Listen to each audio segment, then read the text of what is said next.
pessoal, boa tarde. Eu sou a professora Aline e minha formação básica é em administração. Eu sou doutora em desenvolvimento regional e urbano. E esse curso de extensão, né, sobre publicação de artigo científico, ele corresponde ao meu estágio curricular obrigatório do curso de licenciatura em letras da Uninter. Eu sou docente do IF Baiano e essa já é a 4ª aula do curso. Para que vocês possam assistir as próximas aulas, é só acompanhar as informações que constam aqui na descrição do vídeo. Então, hoje, a gente vai falar sobre artigo. A primeira aula foi sobre pesquisa, então falei sobre a parte toda de definir o tema. A segunda aula foi sobre o projeto de pesquisa e os componentes necessários e que devem constar nesse projeto de pesquisa. A terceira aula, ela correspondeu a todo o cadastramento necessário com foco na publicação. E essa 4ª aula vai ser sobre o artigo científico. Então, eu vou trazer para vocês os itens que compõem o artigo. Vamos comigo. O artigo científico, né? Então, chegamos no ponto principal, que é o ponto que traz efetivamente o artigo que vai ser publicado. O que é um artigo científico, né? Então, segundo a ABNT, ele é uma publicação com autoria declarada que apresenta e discute ideias, métodos, técnicas, processos e resultados nas diversas áreas do conhecimento. Então, gente, o artigo ele pode sim ser só teórico, né? Ele pode ser um artigo, por exemplo, de um relato de experiência. Imagina, eu, juntamente com meus outros colegas professores, eles decidiram, né, nós em comum acordo decidimos publicar algo relatando a nossa experiência de como foi o processo de ensino durante a pandemia, por exemplo. Ou como foi ensinar um determinado conteúdo para uma determinada turma, ou como foi ministrar e desenvolver um projeto de ensino com um grupo de alunos. Então, o artigo, né, ele traz uma característica que é discutir essas ideias. Se o artigo é do tipo relato de experiência, ele não precisa passar pelo comitê de ética, então você não vai precisar cadastrar na Plataforma Brasil. Se for um artigo que dependa que eu tenha informações que vão ser coletadas com sujeitos da pesquisa, por exemplo, aplicação de questionário, realização de entrevista, ele precisa passar pelo crivo do Comitê de Ética. Então, o Comitê de Ética tem que aprovar o meu projeto de pesquisa para que, em seguida, eu vá a campo realizar a pesquisa e, então, transformar esse resultado da pesquisa em um artigo científico. Então, eu tenho que identificar inicialmente dentro do projeto o que vai ser feito, que tipo de pesquisa vai ser realizado para que eu possa identificar quais são as próximas fases até a chegada do artigo científico. Santos, ele traz que normalmente, né, são utilizados como, os artigos, né, eles são utilizados como publicações em revistas especializadas, e o objetivo é divulgar os conhecimentos, comunicar os resultados, trazer alguma novidade, alguma inovação sobre um assunto, ou ainda contestar, refutar, apresentar soluções de uma situação. Então, o foco do artigo é para que eu possa promover essas discussões em prol de um problema que exista e eu estou buscando resolver com a minha pesquisa, ou em prol da melhoria de uma realidade. Então, eu tenho que sempre objetivar como é que esse artigo ele vai trazer uma devolutiva para a sociedade. Foi aquilo que a gente falou lá dentro da aula 2, que foi a aula sobre projeto de pesquisa, que traz a relevância, né? O que eu estou trazendo de relevante para a sociedade? Qual é a contribuição da minha pesquisa para aquela área? Então, qual é a devolutiva que eu vou dar, por exemplo, à sociedade a partir desse estudo que eu estou realizando? Então, isso é o quê? Um artigo científico. Aí eu trouxe os componentes do artigo científico. Então, veja o que foi que eu fiz. Eu peguei os slides da aula 2, que eram componentes do projeto de pesquisa, e saí identificando quais eram os itens que permaneceriam, então, e que eu vou, consequentemente, copiar e colar para o meu artigo, porque eu vou ter a minha estrutura de projeto que já foi apresentada, que já foi autorizada, e aí eu vou transformar em artigo. Então, o primeiro passo é quais são os itens que não vão, que estão no projeto de pesquisa e não vão para o artigo científico. É o item administração da pesquisa, cronograma, orçamento, pessoal envolvido. Normalmente eu não coloco como item. Eu posso utilizar algumas informações, como os sujeitos da pesquisa, as pessoas envolvidas dentro da metodologia do artigo, mas eu não trago um item como eu trago no projeto de pesquisa, administração da pesquisa, pessoal, cronograma e orçamento, tá? Uma outra coisa é em relação ao questionário que entra como apêndice lá no projeto de pesquisa. Eu também não trago para o artigo, mas, por exemplo, eu já vi editoras solicitarem que as perguntas que vão no questionário estejam apresentadas, listadas na metodologia. Então, você precisa identificar quais são as regras, quais são as normas daquela editora, da revista ou do jornal para a qual você vai submeter, né, o seu artigo científico. Então, o que vai primeiro? Vai o título, em caixa alta, normalmente negrito, mas aí, mais uma vez, depende da formatação requerida pela revista ou pelo jornal ao qual você vai submeter aquele artigo. 2 pontos do subtítulo. A gente conversou sobre título na primeira aula desse curso de extensão, que foi quando a gente trouxe a diferença de tema para título. Então, o título que está em caixa alta aí seria a temática mais geral, e o subtítulo, a especificidade dessa temática. Eu, inclusive, trouxe um exemplo para vocês de que o título seria Gestão da Qualidade, e o subtítulo seria uma análise ou um estudo sobre a melhoria da qualidade do atendimento numa clínica de estética X na região Y. Então, o subtítulo é mais a especificidade. A autoria, então, lembrando-se que quando você vai submeter, e essa submissão, ela corresponde a uma submissão, a uma avaliação às cegas, vai ser realizada uma avaliação às cegas, não vai a autoria. Sua autoria vai no cadastramento lá na plataforma da revista ou do jornal. Algumas editoras solicitam que você entregue como se fosse uma folha de rosto, né? Que é o título, o resumo, e aí vai a autoria e vai também as credenciais dos autores. O que seria isso? O que quer dizer essa credencial dos autores?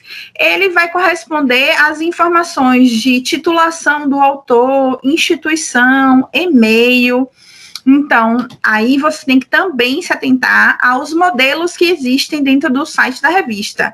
Então, existem editoras que elas fornecem o template, que seria o modelo, né, sobre como o artigo vai ser desenvolvido. Então, ela te dá um arquivo em Word para que você possa editar, e ali naquele arquivo tem todas as instruções sobre quais são as informações que devem ter e quais as que não devem ter. Bom, e aí eu venho para o resumo, vou falar um pouquinho sobre resumo no slide seguinte, e tem editoras que solicitam o abstract, que é o resumo em língua inglesa, tem outras que solicitam, além do resumo em língua inglesa, o resumo em língua espanhola ou em língua francesa. Então, aí a gente tem que ver realmente nas normas de submissão daquela revista. Aí eu venho com a introdução. A minha introdução está praticamente pronta, porque eu vou copiar e colar as informações que eu trouxe do meu projeto de pesquisa. Lembra? Os primeiros 3 parágrafos da introdução é a contextualização geral do problema, do tema. Aí eu venho com a justificativa, por que vale a pena pesquisar sobre aquele assunto naquela localidade ou com aquelas organizações. O problema, que é uma pergunta que vai me trazer uma análise que não pode ser resposta sim ou não. O objetivo, um geral, 3 a 5 específicos. E a hipótese, que é a resposta do problema da pesquisa, né? Essa resposta antecipada. Você vai trazer o que você pensa que seria aquela resposta para aquele problema de pesquisa antes de ir a campo, antes de ir pesquisar.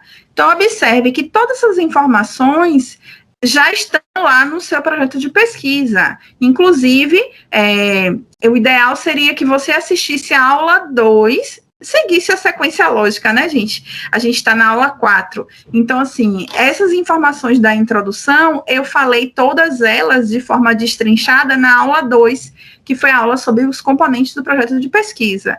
Você fazendo, né, aqueles componentes, desenvolvendo aqueles componentes, você só pega copiar e colar, só que não vai mais um em cada página. Você vai juntar como um texto, né, um texto direto, um texto que vai ter fluência. Então, você vai trazer tudo isso na sua introdução.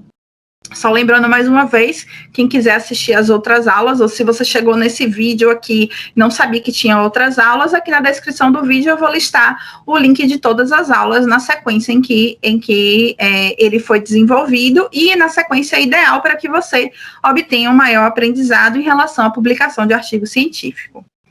Bom, aí eu venho com o referencial teórico que vocês também começaram lá no projeto de pesquisa e vão trazer agora para o artigo. Então, é exatamente aquele referencial, os tópicos partindo do macro, né, do maior, e depois trazendo a especificidade.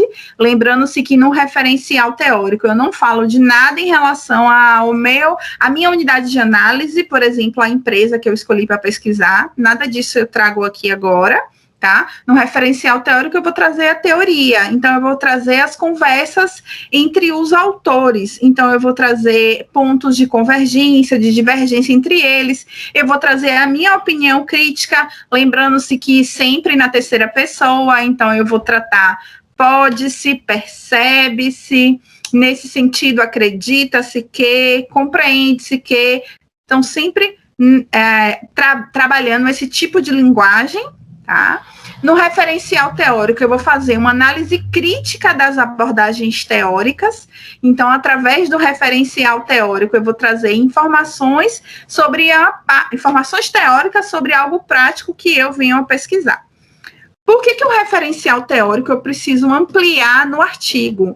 Porque depende muito do que eu cheguei a pesquisar e de quais são as recomendações que eu vou dar na minha análise de dados. Então, imagina que eu vou recomendar um conteúdo ou eu vou sugerir algo que seja desenvolvido, mas que não foi abordado lá na teoria. Então, eu preciso continuar com a discussão do referencial teórico para dar conta de tudo aquilo que eu estou sugerindo ou recomendando na análise de dados. Então, muitas vezes, o referencial teórico, ele vai ser revisado ao longo do seu artigo, incluído mais informações. Mais uma vez, lembrando que o ideal é que a gente tenha um equilíbrio. Então, se eu tenho, por exemplo, 5 páginas de referencial teórico, 10 páginas de referencial teórico, então eu também preciso ter 5 páginas de análise de dados ou 5 páginas, 10 páginas de análise de dados.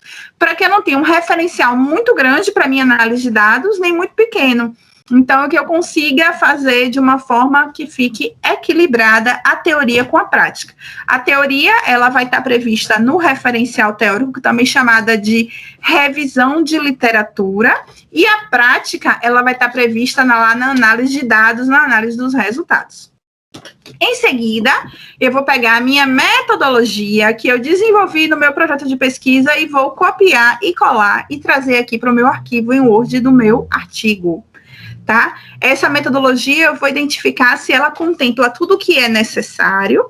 Então, se tem, por exemplo, a exploração de campo, quais são os grupos de pesquisa, a população, o universo, a amostra, qual é o tipo de pesquisa, se é descritiva, se é exploratória, se é explicativa, se vai ser feita a pesquisa documental, se vai ser feita a pesquisa bibliográfica, se os dados eles vão ser tabulados como análise de dados, se forem dados qualitativos, ou se for uma tabulação em gráficos de pizza, de barra, se for uma análise quantitativa, quais são os sistemas ou qual sistema que eu vou utilizar para análise quantitativa, se eu vou aplicar questionário, como é que vai ser esse questionário, vai ser online, né, vai ser presencial, qual é o corte temporal, qual é o período de duração da minha pesquisa. Então, todas as informações necessárias à metodologia e que eu já falei na aula 2. Depois a gente vem para a análise de dados, que a gente vai ter um slide específico sobre isso, então eu vou explicar como vai ser, as considerações finais e as referências. Agora eu vou falar um pouco sobre cada um dos tópicos, tá? O resumo, ele corresponde à retomada do tema de forma geral. Você faz isso em 2 linhas, sem trazer conceitos, sem trazer o que o autor disse. Então, é a sua perspectiva sobre algo, tá? O objetivo geral do trabalho em 2 linhas. Então, você vai trazer aquele objetivo geral. Em seguida, e tudo isso é dentro do parágrafo, viu? Em seguida, você vai usar mais 2 linhas para falar um pouco sobre os procedimentos metodológicos. Depois você vai utilizar 1 linha para falar sobre a sua unidade de análise, o que você está pesquisando, onde você está pesquisando, pode falar sobre o seu objeto de estudo também. Depois você vai trazer os resultados, os principais resultados encontrados, mais ou menos em 4 linhas. E aí você vai trazer no final as recomendações e sugestões. Claro, não são todos os resultados, não são todas as recomendações, tá? Aqui eu trouxe um esqueleto, um esquema que você pode seguir. Mas aí você vai verificar, mais uma vez, na normativa da revista, para ver, por exemplo, se existe quantidade de palavras, se existe quantidade de linhas. Muitas vezes a revista também fala qual é a sequência das frases que ela quer dentro do resumo. Então, tudo isso tem que ser verificado. Algumas revistas falam em 250 palavras, e aí você vai dentro do Word utilizar a ferramenta de contar palavras.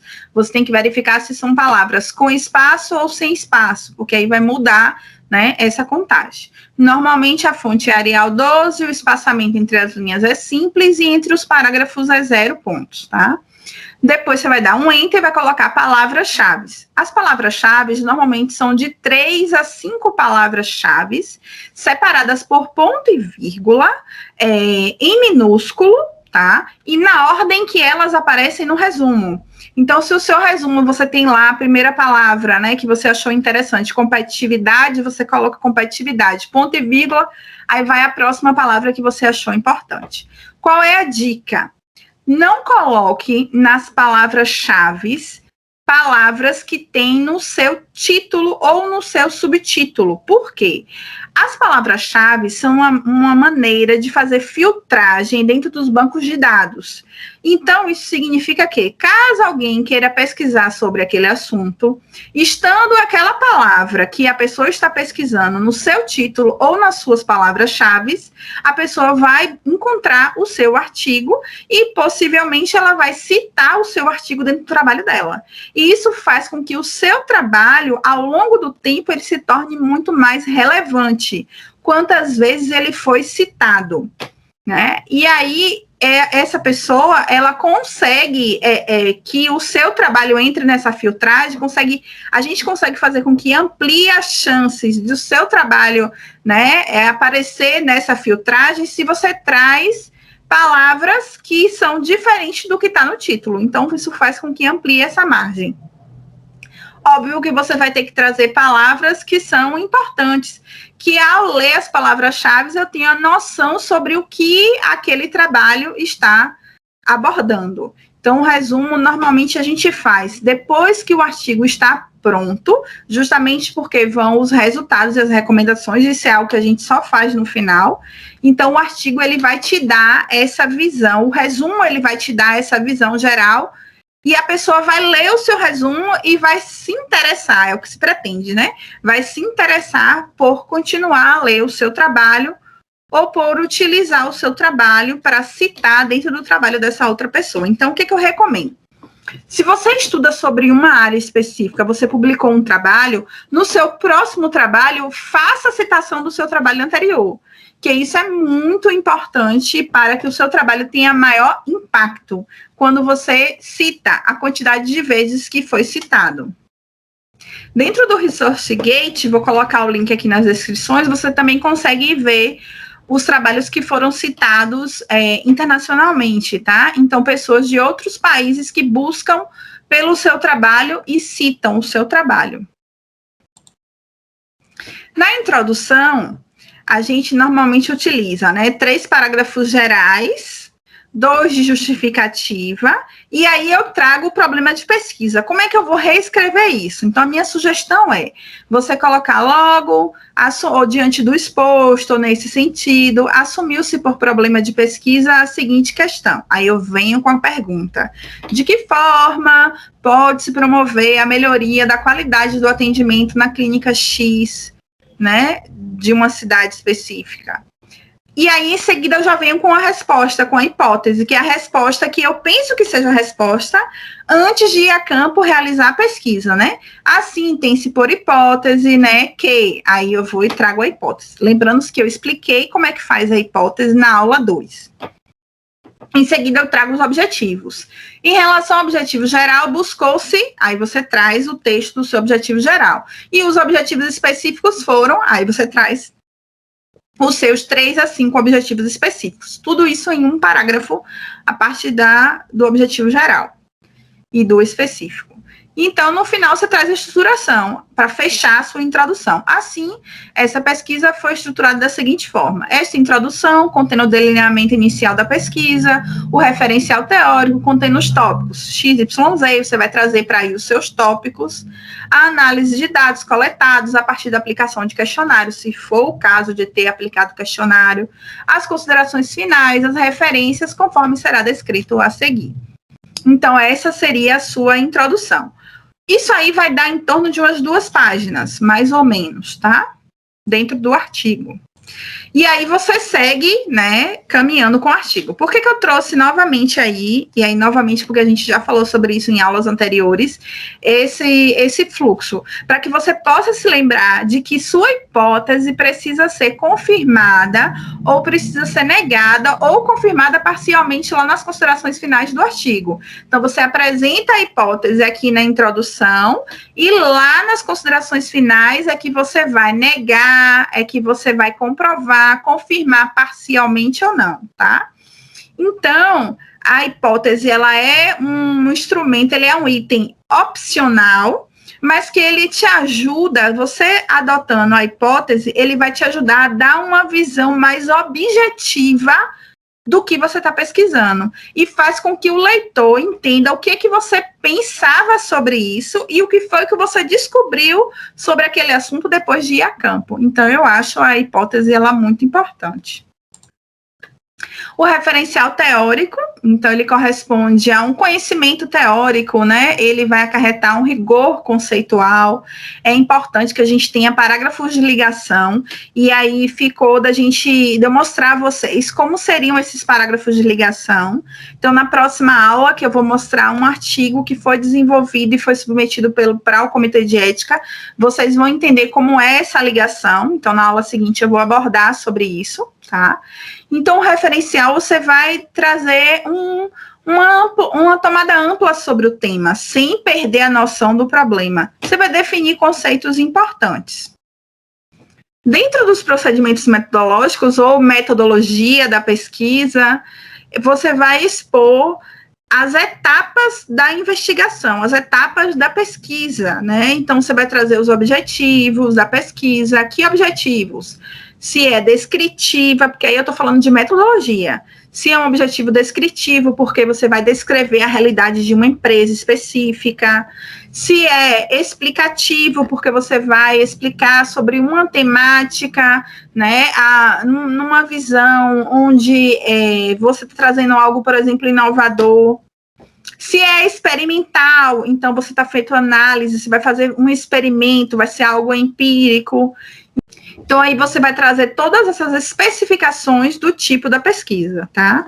Os procedimentos de coleta, como vão ser feitas essas coletas? Pesquisa bibliográfica, pesquisa documental, pesquisa de campo, né? Quais são as fontes de informação? Então, são os documentos de uma empresa, vai ser uma lei específica. Então, por exemplo, artigos ligados à área de educação, normalmente se pesquisa a base nacional comum curricular, então seria uma das fontes de informação, tá?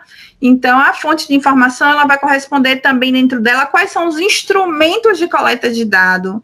É por observação, é uma pesquisa participante, onde você, como autor, também vai responder aquele questionário. É uma pesquisa que vai utilizar um instrumento de entrevista, de questionário. Quais são os dados que vão ser analisados? São dados qualitativos, que a mensuração, ela não é uma mensuração por percentual, por exemplo, ou vão ser dados quantitativos, onde eu tenho uma aplicação de um questionário e tantos por cento respondeu sim, tantos por cento respondeu não. Eu posso utilizar no meu questionário também a escala Likert, né? Que é aquela que eu vou avaliar, por exemplo, em 5 escalas. Concordo, discordo, concordo parcialmente, discordo totalmente. Então, como seria isso? Então, todas essas informações têm que estar nos procedimentos metodológicos dentro do artigo. O que acontece? Vou só voltar aqui para a estrutura para que vocês possam ver uma coisa. Tem determinadas revistas, determinados jornais que eles pedem que a metodologia vá dentro da introdução. Então, se ela for dentro da introdução, ela vai como texto corrido, logo depois da hipótese, antes da estruturação da pesquisa, que é aquele parágrafo final da introdução, tá?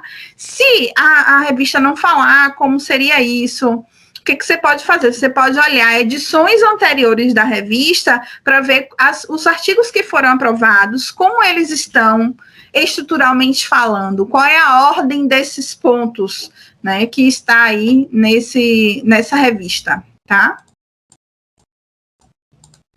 Continuando, vou falar um pouco agora sobre a análise de dados. Primeiro, a gente vai trazer os parágrafos que vai falar sobre a pesquisa, como ela foi realizada, tá? Então, eu vou falar, por exemplo, que foi realizada, eu vou retomar um pouco a metodologia, né? Eu vou falar que foi realizada uma pesquisa no período tal, com a organização tal, então, a fim de, aí eu vou falar qual é o tema da pesquisa, ou qual é a parte do problema. Eu vou introduzir essa análise de dados, tá? Vou fazer essa introdução. E aí, em seguida, se eu estou estudando, por exemplo, uma organização, eu vou trazer os dados da organização. Então, vou falar sobre o que é essa organização, quantos colaboradores possuem. Eu posso, nesse momento, fazer uma análise SWOT, ou matriz fofa, que é aquela que traz o diagnóstico, né? Pontos fortes, pontos fracos, oportunidades, ameaças. Então, nesse primeiro momento da análise dos dados, nesse primeiro subtópico, eu vou trazer informações sobre uma empresa que eu estou pesquisando, ou sobre um segmento de empresas que eu estou pesquisando, ou ainda se for um grupo, uma comunidade. Então, eu vou trazer, por exemplo, a parte do perfil geral sobre essa comunidade, eu vou trazer informações que a prefeitura possui sobre esse grupo, sobre essa comunidade, ou informações da cooperativa que ela faz parte, tá? Então, são informações gerais. Se eu tiver, por exemplo, na área estudando uma planta específica, então, esse é o momento que eu vou falar sobre as características básicas daquela planta.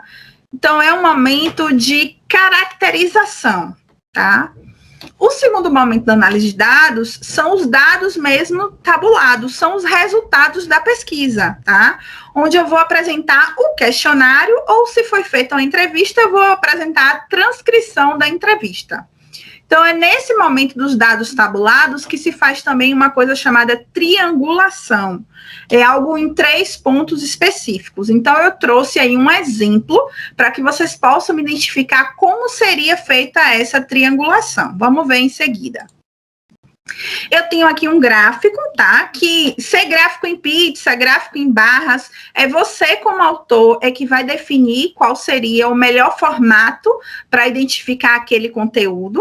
Toda vez que eu tiver um gráfico, eu tenho que ter o nome do gráfico, eu tenho que ter a fonte, e aí, mais uma vez, se for norma ABNT, vai ser possivelmente de um jeito, no jeito que estiver em vigor naquele momento. Se for uma norma APA, a mesma coisa, ou tem revistas que elas já determinam qual é a maneira que elas querem que seja apresentado esses gráficos. Outra coisa, tem determinados periódicos que pedem que o gráfico não vá dentro do arquivo junto com o texto escrito. Pede em um arquivo separado, tá? Então, isso a gente precisa identificar também lá no site, nas normas da submissão. E outros também, eles pedem que esse gráfico, ele seja feito no Excel, ou que ele seja feito no Word, né? Ou que não seja feito em nenhum dos 2 programas. Então, aí a gente tem que ver como é que eles solicitam. Por que eles pedem isso? Porque quando eles forem diagramar, fazer a diagramação, muitas vezes a imagem não sai, né, legal, não fica muito boa a visualização. Então, por isso que eles pedem um formato específico, tá? Lembrando o seguinte, realizei aquela pesquisa, fui a campo e acabou que todo mundo respondeu sim. Vai gráfico? Não, porque gráfico é uma ferramenta de comparação de resultados. Se 100% respondeu sim ou 100% respondeu não, nesse caso, não vai gráfico. O que eu preciso colocar é o que foi que eles responderam por extenso.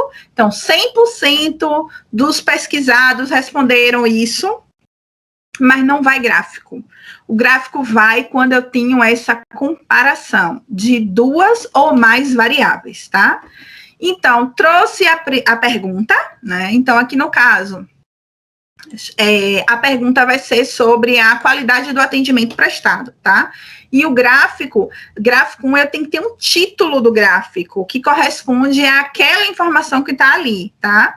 Eu também preciso ter uma legenda. Então, eu tenho que identificar, por exemplo, aqui, a coluna 1. Esse nome que está em negrito, coluna 1, não vai. Eu trouxe para que vocês vejam que quando a gente faz isso lá no Excel, ele já aparece com essa formatação. Então, eu tenho que retirar esse nome coluna 1, que seria o título dentro do gráfico, porque o título ele vai fora do gráfico, tá? E aí ele tem que ter a legenda, né? E aí, em vez de coluna 1, eu teria que colocar qual seria, né, a legenda aí. No caso de serem 2 cores, 3 cores, aí eu teria que ter, seriam mais variáveis, eu teria que ter também indicação da legenda, tá? Aí, no final do gráfico, eu venho com a fonte. Então, a fonte pode ser dados da pesquisa, entre parênteses o ano, 2021. Autores da pesquisa, entre parênteses o ano, 2021. Então, depende de quando eu pesquisei, quais foram as pessoas envolvidas que vão me trazer aquela realidade. Então, como é que seria essa triangulação? Eu vou trazer a resposta por extenso. Então, primeiro eu trago a pergunta, questionado sobre a qualidade do atendimento, obteve-se a seguinte resposta, gráfico. Aí, depois do gráfico, primeiro ponto da triangulação, resposta por extenso.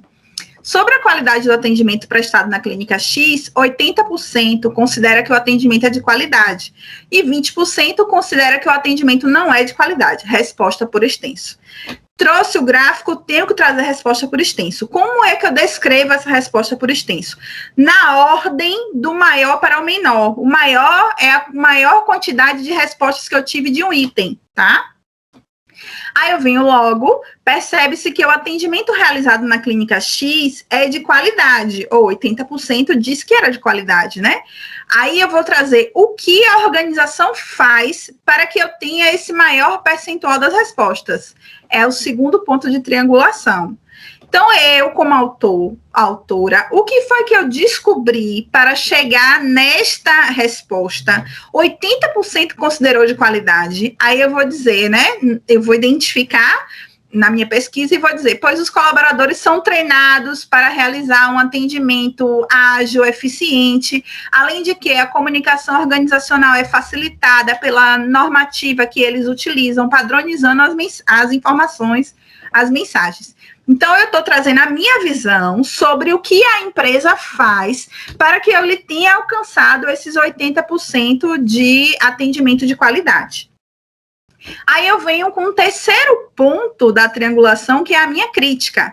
Então, recapitulando, primeiro ponto, resposta por extenso. Segundo ponto, o que a organização faz para que eu obtenha esse maior percentual de resposta. E terceiro ponto, qual é a minha sugestão? Mesmo eu tendo encontrado algo positivo, nesse caso aí, a maior parte, 80% considerou que o atendimento é de qualidade, mas eu tenho que trazer a minha sugestão, tá? Então, aí eu trago, porém, alguns pacientes ainda se encontram insatisfeitos. Nesse sentido, sugere-se que a clínica invista na contratação de novos colaboradores a fim de reduzir o tempo de espera do atendimento. Isso é, o que deveria ser feito pela clínica para promover a melhoria da realidade pesquisada. Isso em relação à pergunta que foi feita. É a minha sugestão, são as minhas críticas, tá? Vamos imaginar que 80% respondeu que o atendimento não é de qualidade e só 20% respondeu que o atendimento é de qualidade. Ou seja, eu cheguei num aspecto negativo. que é importante? Eu ter o cuidado para não denegrir a imagem da empresa. Então, ter o cuidado para da maneira como eu vou discutir isso sobre as respostas que eu encontrei do questionário. Não é para manipular as respostas, é a maneira como eu passo isso que vai me trazer o aspecto de denegrir ou não a imagem da empresa. Então, eu vou considerando, né, que a maior parte respondeu que o atendimento é negativo, e eu já trouxe o primeiro item de triangulação, que foi a resposta por extenso, eu vou dizer o que a organização faz para chegar nesse percentual. Eu vou botar logo, foi perceptível que o atendimento ainda não é de qualidade, pois os colaboradores precisam ser treinados para tornar o atendimento mais ágil e para reduzir as falhas de comunicação, pois muitas vezes, sobre um mesmo tema, cada colaborador traz uma informação diferente, o que tem gerado ruídos na comunicação. Então, eu trouxe o que a organização faz hoje para que se obtenha esse maior percentual de resposta. Então, por isso, gente, que é importante quando a gente faz uma pesquisa, a gente realmente se envolver com a pesquisa. Porque não adianta só eu chegar e entregar os questionários, eu fazer um questionário online e não estudar aquele setor, aquela organização, aquele conjunto de empresas. Por quê? Porque aí, se eu não estudar, se eu não estiver por dentro do que acontece lá na prática, eu não vou conseguir responder na minha análise de dados o que a organização faz para obter o maior percentual das respostas que eu encontrei. Porque esse item, o que ela faz para obter essa resposta percentual, eu posso ter obtido de uma entrevista que eu fiz, de uma observação, de uma pesquisa que eu tirei na internet. Eu posso, por exemplo, ir atrás do site Reclame Aqui e identificar quais foram as principais reclamações recorrentes em relação ao atendimento nessa clínica, só que aí eu tenho que trazer os dados. Aí eu tenho que dizer conforme fonte tal, conforme dados do PROCON. Então, eu tenho que trazer também essas informações. Então, essa sugestão de melhorias, ela vai corresponder a um aspecto que eu identifiquei como negativo ou um aspecto que eu identifiquei como positivo, tá? Sempre eu vou recomendar algo. O que eu recomendei, ele tem que ter vinculação com o meu referencial teórico. Então, observe que eu recomendei em relação à comunicação, a treinamento de pessoas. Então, o meu referencial teórico tem que estar girando em torno de gestão de pessoas, de comunicação. Então, o que eu vou recomendar, eu tenho que ter esse cuidado de eu ter trazido o aspecto teórico para o meu trabalho. Se eu cheguei num ponto da pesquisa que eu não trouxe, eu vou identificar como incluir lá no referencial teórico, tá? Por quê? Porque aí é a tal, de novo, da amarração, que a gente já falou em aulas anteriores. Então, a amarração é dar o sentido, ter o sentido do todo, né? Fazer com que eu tenha uma primeira parte que eu estou apresentando do referencial teórico, mas que ela recai na análise de dados. Então, eu consigo ter fluência no trabalho, justamente porque neste trabalho eu consigo identificar quais são os pontos que são necessários para que aquela unidade de análise, aquela localidade que eu estou pesquisando, para que ela consiga resolver aquela problemática. Então, o problema, quando eu defino qual é o problema da minha pesquisa, ele pode ser relacionado também a um ponto fraco sobre algo que eu estou pesquisando, porque o meu objetivo é solucionar essa problemática, é trazer essas soluções para essa realidade, favorecer essa realidade de alguma maneira, tá? Então, por isso que é importante que eu realize essa triangulação. Aí vocês podem me perguntar, e essa triangulação eu vou fazer para todas as perguntas? Sim, para todas as perguntas, tá? Ah, mas eu fiz 20 perguntas, 30 perguntas, e o artigo não cabe, porque o artigo ele tem uma limitação. O ideal é que a gente tenha hoje entre 6, no máximo 8 gráficos dentro do meu artigo, porque cada gráfico ele vai ocupar o quê? 1/3 da página. Então, isso vai dar muito conteúdo e aí no final eu não consigo descrever. Então, o que é importante é que eu escolha, por exemplo, os gráficos principais para trazer, mas o conteúdo todo do que eu pesquisei estava lá. a minha recomendação, quando a gente vai escrever um artigo, se o seu projeto de pesquisa que você está definindo, ele é com foco no artigo, a minha recomendação é que você utilize no máximo 10 perguntas. É que você busque que essas perguntas elas sejam respondidas durante sua pesquisa, tá? Dessas 10 perguntas, você estabelece quais são os gráficos principais que você vai abordar. Dos outros, você pode trazer a resposta por extenso, tá? Lembrando-se mais uma vez, se for uma pergunta que o resultado é 100% de uma única alternativa, não vai gráfico. Então, assim, traga 8, 10 perguntas, tá? Cada pergunta vai um gráfico. Se for... Aí tem gente que gosta de pesquisar, gente, que as primeiras perguntas são aquele perfil, né? Que traz se qual a sua idade, qual a sua renda, com quantas pessoas você mora em casa. Mas para quê? O que isso vai influenciar no seu problema de pesquisa? Então, a gente tem que definir muito bem quais são as perguntas que eu vou colocar lá no meu trabalho, na minha pesquisa. Se eu identifico que é uma pergunta que não vai me gerar análise nenhuma, que é uma pergunta que não vai influenciar nada no meu trabalho, não tem sentido eu manter ela. Tá? E aí, mais uma vez, algo que eu também já falei anteriormente é sobre o questionário. Onde eu vou coletar essas perguntas? Vai ser eu, como autora, que vou pensar e vou criar essas perguntas? Não. O ideal é que o seu questionário ele já tenha sido validado por outros, né? Então, eu posso pegar um questionário que já existe em outro tipo de pesquisa e adaptar essa realidade. Também vou mostrar isso na próxima aula, vou mostrar como foi que eu desenvolvi isso dentro de um questionário que já existia, então vocês vão ver a parte prática, efetivamente, na nossa próxima aula. E aí eu vou explicar, e vocês eu acho que vão conseguir compreender melhor isso que eu estou querendo dizer sobre aproveitar perguntas que já existem, que já foram implementadas e adaptar à sua realidade, tá? Isso vai valorizar mais o seu trabalho.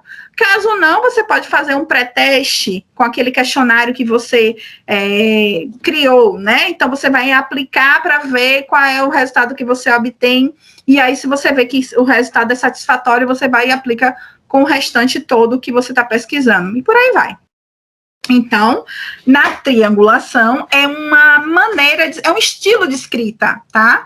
Então, assim, é uma dica para quem quer escrever análise de dados. Então, primeiro eu venho com a pergunta, depois eu venho com o gráfico, em seguida a resposta por extenso, depois no parágrafo seguinte, né, ou logo em seguida, o que a organização ou o que a sua unidade que você está analisando faz para que você tenha obtido essa resposta, esse maior percentual, e em seguida você vai trazer a sua recomendação, sugestão para a melhoria dessa realidade.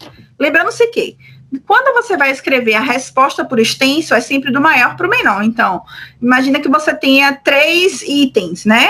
O item foi, por exemplo, concordo, eles responderam só em 3 itens. Concordo, discordo, indiferente. E aí você traz a ordem. Então, 60%, né, apresentou que concorda, tá? E aí depois 35% apresentou que é indiferente e 5% apresentou que discorda. Então, aí você traz nessa ordem, na ordem do percentual, do maior para o menor em relação à resposta por extenso. Por quê?